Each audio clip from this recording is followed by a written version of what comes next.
lit by the late afternoon sun, it's difficult to imagine that these bucolic fields around the small Turkish village of Sart ever looked any different than they do today. More than 2,000 years ago, however, Sart was called Sardis, and these were not farmers' fields, but the bustling capital city of the powerful kingdom of Lydia. Thanks to the collaborative efforts of the Harvard Art Museums, Cornell University, and the Turkish Ministry of Culture and Tourism, our international team of archaeologists has been working for over 60 years to uncover Sardis's complex 4,000-year history. A lot of our work involves digging, but digging alone isn't enough. It would take us as many centuries to completely excavate the site as it took Mother Nature to bury it. So we're always looking for new tools to help us interpret Sardis's past. In the last few years, one tool that we've come to rely on is drone photography, which offers countless new ways for us to explore the ancient city from above. At the top of Sardis's imposing Acropolis, for example, the remains of the medieval Citadel Walls cling precariously to the hillside. What you see here are bits of those remains. Earthquakes and erosion have gradually worn the walls away, leaving behind isolated towers and doors that lead nowhere. Originally, though, these fragments would have been part of a solid fortification designed to defend the Acropolis from attack, with bastions constructed almost entirely from reused blocks that were taken from abandoned buildings in the city below.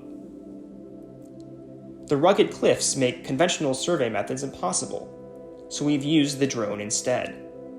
By flying the drone around the ruins and photographing them from different angles, we're able to produce interactive 3D models like this one that we can use to study the otherwise inaccessible walls in great detail.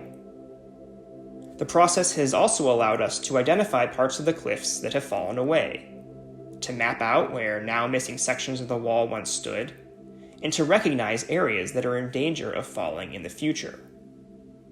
Aerial photography has opened up a part of Sardis we previously could not reach, allowing us not only to study the walls, but also to take necessary steps to preserve them.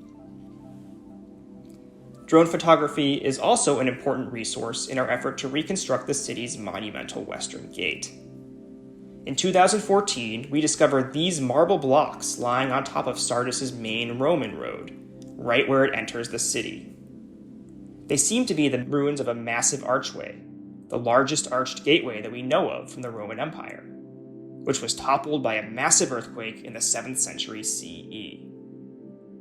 We're using a drone to document the enormous blocks, some of which are much bigger than a person and weigh several tons, and digitally fit them back together, part of our effort to understand what the arch looked like when it was standing. You can see how the modern roadway follows roughly the same course as the Roman road of 600 CE, which itself followed the line of the Lydian road of 600 BCE.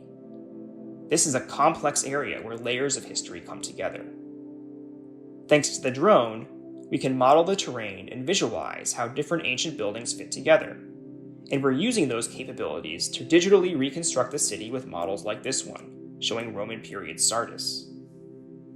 The aerial imagery helps us imagine the arch not just as a single monument, but as one of many interconnected puzzle pieces within ancient Sardis's vibrant urban landscape. Of course, it's not all sober and serious work. Drone imagery has become a tremendously valuable research tool for archaeologists, but it also offers us that rarest of opportunities to see a familiar place in an entirely new way. 60 years after our work began here, these videos are letting us rediscover Sardis's astounding beauty from the air. We're glad we can share it.